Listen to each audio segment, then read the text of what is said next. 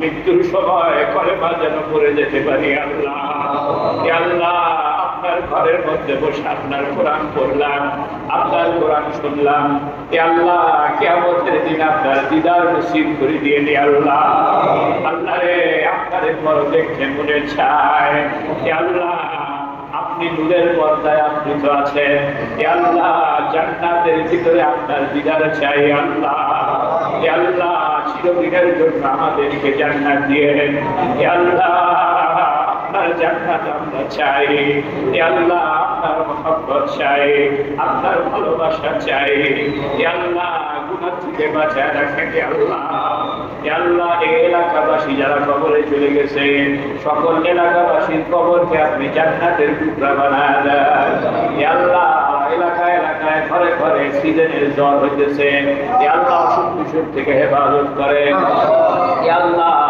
আপনার জিকিরের জন্য একটা জায়গার ব্যবস্থা করে দেন আল্লাহ আল্লাহ আমাদের এই আসা যাওয়াকে আপনি কবুল করে নেন আল্লাহ এই কোরআনের তাফসীরকে আপনি কবুল করে নেন আল্লাহ আপনার কালিমার মধ্যে যেমন ইখলাস আছে মানুষকে দেখানোর মতো কিছু নাই করলে মানুষ দেখতে পারবে মানুষ বুঝতে পারবে এই জন্য আপনি আপনার কালিমাকে ঠোঁটের সাথে সম্পর্ক করেন নাই জিহ্বার সাথে সম্পর্ক করেছেন আল্লাহ আপনার গোপন মহব্বত আমাদেরকে দান করেন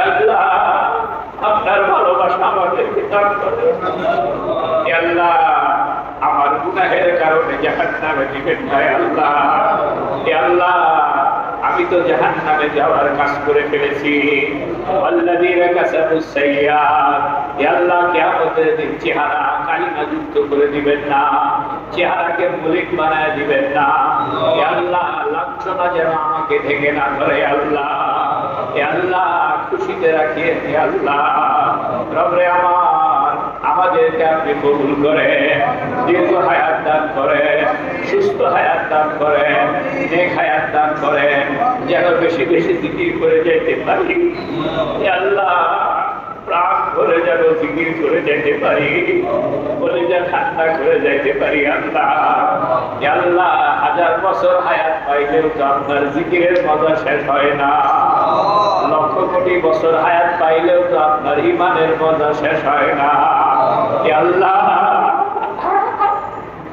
আমাদেরকে আপনার ঈমানের মজা দান করে আল্লাহ ঈমানের স্বাদ দান করে আল্লাহ আমাদের আব্বা আম্মাকে মাফ করে দেন আল্লাহ আমাদের ভাই বোনদেরকে মাফ করে দেন আমাদের আত্মীয় স্বজনকে মাফ করে দেন আল্লাহ আমাদের উস্তাদদেরকে মাফ করে আমাদের ছাত্রদেরকে মাফ করে আমাদের মুরিদা না শেখান জাকিরাতদেরকে মাফ করে আল্লাহ আল্লাহ জিকিরের জন্য কোরআনের তাফসীরের জন্য আল্লাহ মানুষের কষ্ট দূর করার জন্য গরিবের সহযোগিতার জন্য আল্লাহ কোরআন হাদিসের জন্য একটা জায়গার ব্যবস্থা আপনি করে দেন আল্লাহ আল্লাহ আপনি ছাড়া করে দেন ওয়ালা কেউ নাই আল্লাহ আপনি আমাদের সত্য মাওলা আপনি আমাদের সত্য অভিভাবক আপনার কাছে চাই আল্লাহ আপনার কাছে কোনো ব্যাপার না আপনি চাইলে হয়ে যাবে আপনি না চাইলে আমরা চেষ্টা করেও হবে না আল্লাহ আল্লাহ আপনি দয়া করে আমাদেরকে রহম করেন আমাদের মনের আশাকে পূর্ণ করেন সাল্লাল্লাহু তাআলা আলা خير خلقه سيدنا محمد وعلى آله وصحبه أجمعين برحمتك يا أرحم الراحمين. السلام عليكم ورحمة الله وبركاته. آمين.